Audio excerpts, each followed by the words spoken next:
तो locomotion and movement के पहले लेक्चर में हम लोगों ने लोकोमोशन मूवमेंट की डेफिनेशन और उनमें डिफरेंस को समझा। आज हम लोग डील करेंगे टाइप ऑफ लोकोमोशन, यानी कितने टाइप के मूवमेंट हो सकते हैं, कितने टाइप के मूवमेंट होते हैं हमारे सेल्स के लेवल पर, हमारे बॉडी के लेवल, हमारे सेल्स के लेवल पर, हमारे बॉडी के लेवल पर कितने टाइप के मूवमेंट पाए जाते हैं। ठीक है, जिसमें हम लोग सबसे पहले पढ़ेंगे बेटा एमीबॉइड मूवमेंट, यानी अमीबीय गति। अमीबीय गति गति इसको हिंदी में लिखता है अमीबीय गति। ठीक है, अब इधर ध्यान दो, इधर ध्यान दो, मैं आपको बताता हूं। हमारी बॉडी में, एक ह्यूमन बॉडी में इम्यून सिस्टम के कुछ सेल्स हैं, जैसे कि एक है ल्यूकोसाइट, डब्ल्यूबीसी का ही ल्यूकोसाइट पढ़ा है, ल्यूकोसाइट है ना डब्ल्यूबीसी। एक है मैक्रोफेज, मैक्रोफेज मैं आपको पढ़ाऊंगा आगे जब मैं बताऊंगा। मैक्रोफेज भी एक टिश्यू, एक सेल्स का नाम है। पर एक है मैक्रोफेज, इसका भी काम क्या है, ये क्या करता है, ये जो मैक्रोफेज है, जैसा मैक्रोफेज जो है ना बेटा, ये फॉरेन पार्टिकल का फैगोसाइटोसिस करता है, खत्म कर देता है। मैक्रोफेज क्या कर देता है, खत्म नहीं दे, फैगोसाइटोसिस करता है, खत्म कर देता है। आया ना समझ पा रहे? यस और नो? तो इसमें कौन कौन है, दो लोग। अब ये लोग होते कैसे हैं, ये लोग अमीबा टाइप का मूवमेंट करते हैं, अमीबा टाइप का मूवमेंट। समझ पा रहे? समझ पा रहे?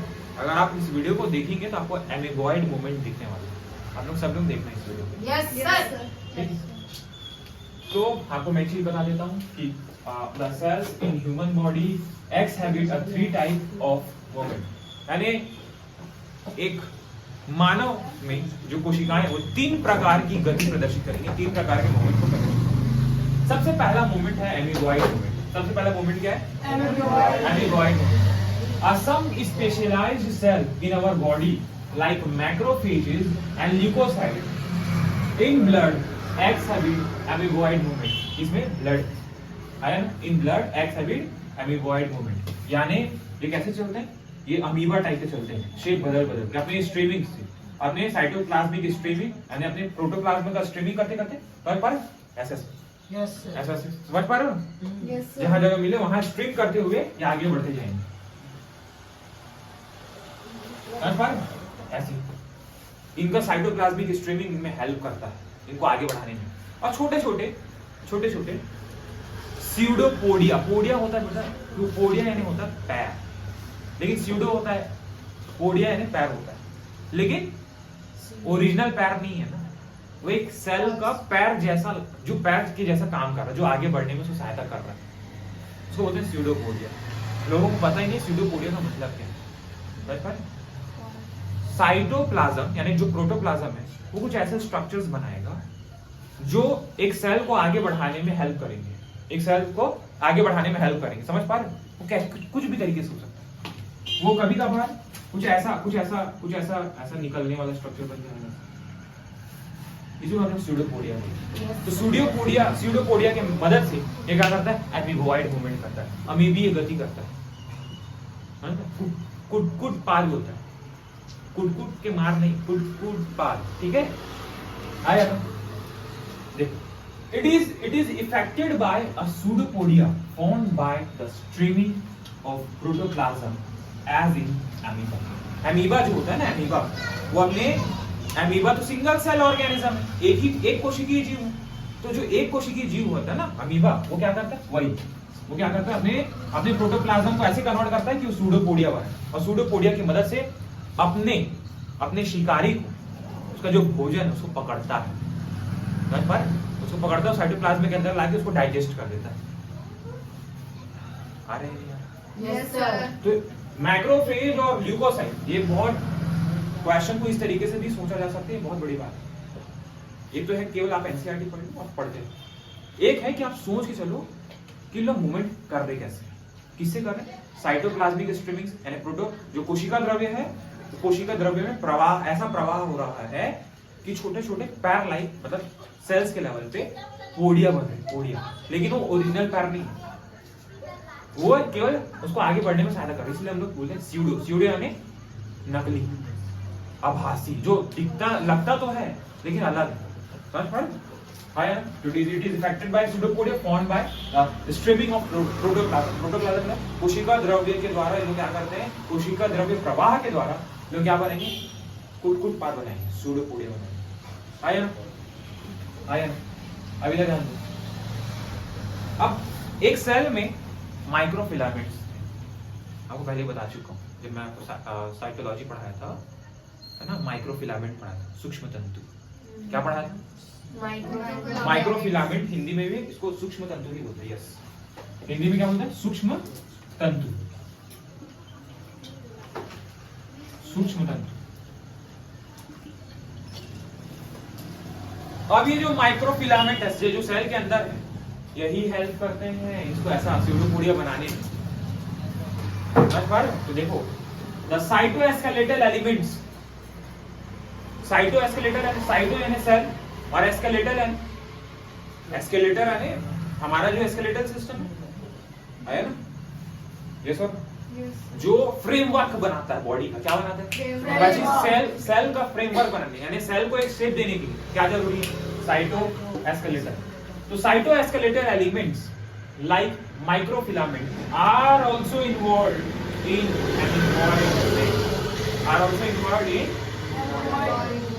ये जो क्वेश्चन है बेटा, ये नीट 2022 में आया था, नीट 2023 में, नीट 2023 का ये क्वेश्चन है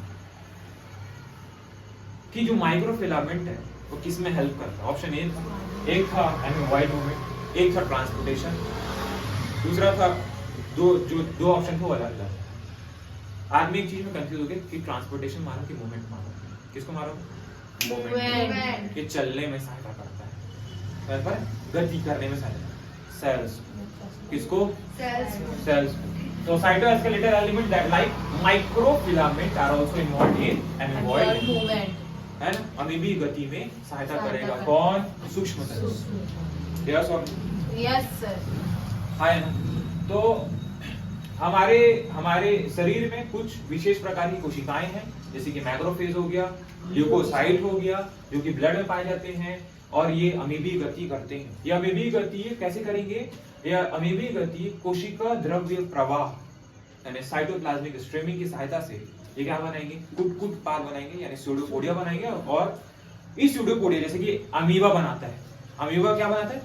पैर लाइक, जो सेल का ही वो एक्सटेंशन है, ऐसा एक्सटेंशन निकलता है और उसी से वो आगे बढ़ता है। समझ पाए? उसी से वो आगे बढ़ता जाता है, दिखेगा थोड़ी ना, ठीक है, उसी से आगे बढ़ता जाता है। हाँ ना, तो क्या बोलते हैं? सूडोपोडिया साइटोप्लाज्मिक स्ट्रीमिंग से बनेगा। कैसे बनेगा? साइटोप्लाज्मिक स्ट्रीमिंग से। समझ में आया? आया ना? साइटोप्लाज्म समझ पा रहे? स्ट्रीमिंग है ना, चलना आगे। आया ना? यस और नो? आया ना? जो कोशिका कंकाल यानी जो साइटोस्केलेटल एलिमेंट्स जैसे कि सूक्ष्म तंतु, ये भी अमीबी गति में शामिल है। क्लियर? तो एक बार हिंदी में बता दिए, एक बार इंग्लिश में बता दिए। अब आप इसको स्क्रीनशॉट ले लीजिए।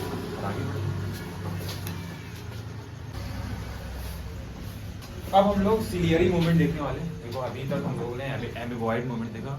एमिबॉइड मूवमेंट में खास बात क्या है कि साइटोप्लाज्मिक स्ट्रीमिंग यानी कोशिका द्रव्य प्रवाह के हेल्प, साइटोप्लाज्मिक स्ट्रीमिंग से क्या होता है? सेल्स, जो सेल है वो आगे बढ़ती है ना, और क्या बना के? स्यूडोपोडिया बना के आगे बढ़ती है। क्या बना के? स्यूडोपोडिया। ऐसा स्यूडोपोडिया अमीबा में होता है और हमारे बॉडी पर, अमीबा हमारे बॉडी में होता है क्या? नहीं। और हमारी बॉडी में हमारा जो WBC है यानी ल्यूकोसाइट और मैक्रोफेज अमीबॉइड मूवमेंट शो करता है, यानी अमीबा जैसा मूवमेंट। ठीक है, अब हम लोग सिलियरी मूवमेंट पढ़ने वाले हैं। तो मैं आपको पहले ही बता चुका हूं, breathing and exchange of gases में हमारे ट्रैकिया में यानी रेस्पिरेटरी ट्रैक में सीलिया है। ठीक है, इन केस अगर नेजल चैम्बर में जो हेयर्स है, फाइन हेयर्स, नेजल चैम्बर में जो हेयर्स है, आप सांस नहीं, वहां से अगर वो एयर प्यूरिफाई नहीं हुआ और कुछ धूल के पार्टिकल अंदर चले गए तो क्या होंगे? हमारे जो रेस्पिरेटरी ट्रैक है वहां भी सीलिया बहुत सारे पूरे सीलिया ने समझ गए? जैसे ये अगर रेस्पिरेटरी ट्रैक है आपका, अगर ये रेस्पिरेटरी ट्रैक है तो इसमें बहुत सारे numerous like of fine cilia.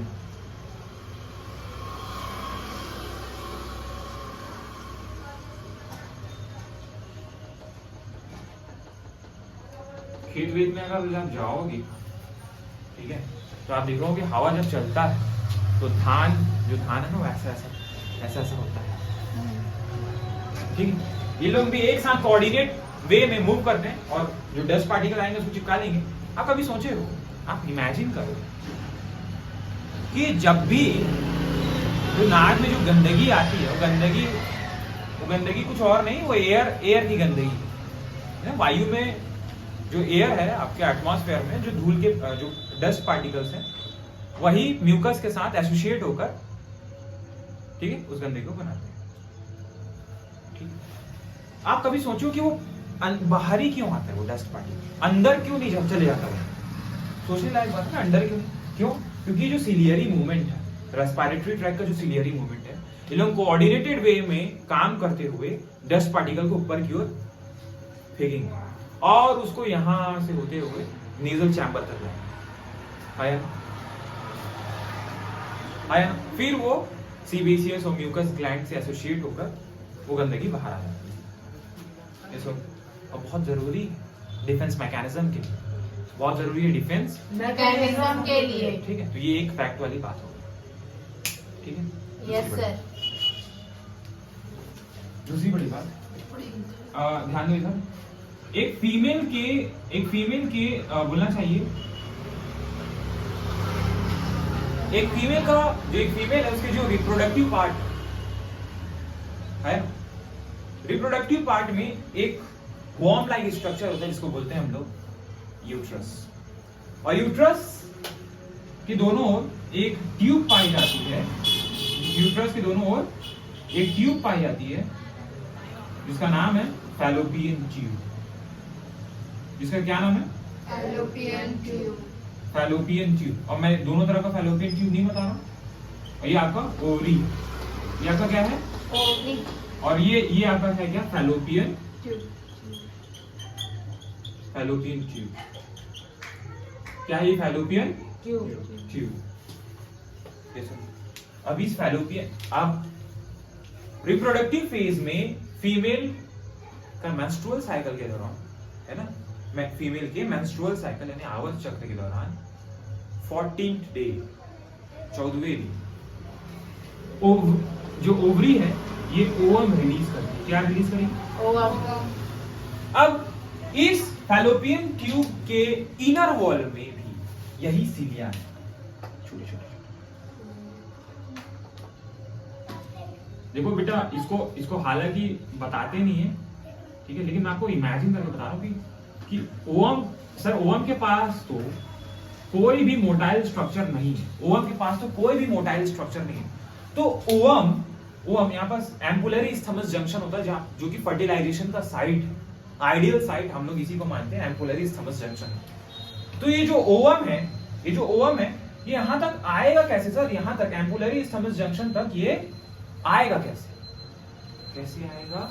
ये जो सिलिया है ये कोऑर्डिनेटेड वे में, यानी सब के सब एक साथ मिलकर इसको इधर ट्रांसपोर्ट करते जाएंगे सिलियरी मूवमेंट से। मूवमेंट कौन कर रहा है? सिलिया। कौन कर रहा है? सिलिया। ये सिलियरी मूवमेंट। देखो, एक है कि एनसीईआरटी को पढ़ना, एक है कि एनसीईआरटी को इमेजिन करके पढ़ना। ये बहुत बड़ी बात है। अब आप इमेजिन कर पाओगे कि सिलियरी मूवमेंट कहाँ होता है? रेस्पिरेटरी ट्रैक में आया ना, और दूसरा फैलोपियन ट्यूब में। फैलोपियन ट्यूब रिप्रोडक्टिव पार्ट का हिस्सा है, एसोसिएटेड ट्यूब। तो ciliary movement occurs in the most of the internal tubular organ which is can be lined in chelated epithelium cells. हमारे शरीर के ज्यादातर आंतरिक अंगों में जो इंटरनल ऑर्गन्स है, जो इंटरनल ट्यूब लाइक जो ऑर्गन्स है ना, इंटरनल ट्यूबुलर ऑर्गन्स, यानी जो ट्यूबुलर ऑर्गन्स जिनमें ट्यूब है, क्या है ट्यूब है ना, समझ गए, जिनमें ट्यूब पाया जाता है, उनमें क्या होता है, उनका जो ट्यूब है अंदर से वो एक सेल से लाइंड होता है जिसका नाम है एपिथेलियल सेल्स। के ऊपर अगर सीलिया मिलेंगे तो सिलिएटेड एपिथेलियम सेल्स बोलेंगे, बोला था, वही सिलिएटेड एपिथेलियम सेल्स। है ना? तो ciliary movement occurs in most of the internal tubular organ which is lined by the ciliated epithelium. यानी ciliary movement ज्यादातर इंटरनल ट्यूबुलर ऑर्गन में मिलता है जो कि सिलेटेड इपिथेलियम से क्या होते हैं, अंदर वो उनके अंदर में सिलेटेड इपिथेलियम से लाइन होते हैं, यानी उनका अस्तर चढ़ा होता है। समझ में? अस्तर समझ गए ना? उसके अंदर में सिलेटेड इपिथेलियम का लेयर है। इधर ध्यान दो, इधर। The coordinated movement of cilia in the trachea help us the removing of dust particle and some of the foreign substance inhaled along with the atmospheric air. अभी इसी बात में मैं बोला था कि जब आप सांस अंदर लेते हैं, जो आप इनहेल कर चुके हैं जिसमें डस्ट पार्टिकल्स हैं, उनको रिमूव कौन करेगा? यही जो रेस्पिरेटरी ट्रैक में जो सिलियरी मूवमेंट है वो क्या करेंगे, उसको चिपका लेंगे पहले, तो फिर उसको ऊपर ढकेलेंगे nasal chamber. Yes, sir. The coordinated movement of cilia in the trachea and respiratory help us the removing the dust particles, some of the foreign substance. Foreign substance यानी जो हमारे बॉडी के नहीं है, जो हमारे बॉडी से जो even dust particle भी foreign particle. Yes or no? Inhaled along with the air. तो क्या करेंगे? लोग रिमूव करेंगे coordinated way में. हाँ या ना? Yes, sir. अभी और एक बात बताएं. The passage of ova यानी egg यानी ovum. The passage of ova या egg या फिर ovum through a female reproductive tract also facilitated the ciliary movement. और female reproductive tract में भी कहाँ था? Fallopian tube में. Yes sir. हाँ या ना? Yes, sir. Clear? अब हम लोग आगे पढ़ते हैं. हम लोग पढ़ते हैं कि जो एस्केलेटल जो हमारे बॉडी में जो एस्केलेटल सिस्टम जैसे कि लिम्स हो गया, जॉ हो गया, है जो एस्केलेटल मूवमेंट होता है, कौन सा मूवमेंट? Skeletal movement. यानी कंकालीय गति, वो किस प्रकार? तो सीधी सी बात, एस्केलेटल मूवमेंट एस्केलेटल की सहायता से, हाथ पैर हड्डियों की सहायता से, है उसको हम लोग आगे पढ़ेंगे। जब तक इसका नोट करें।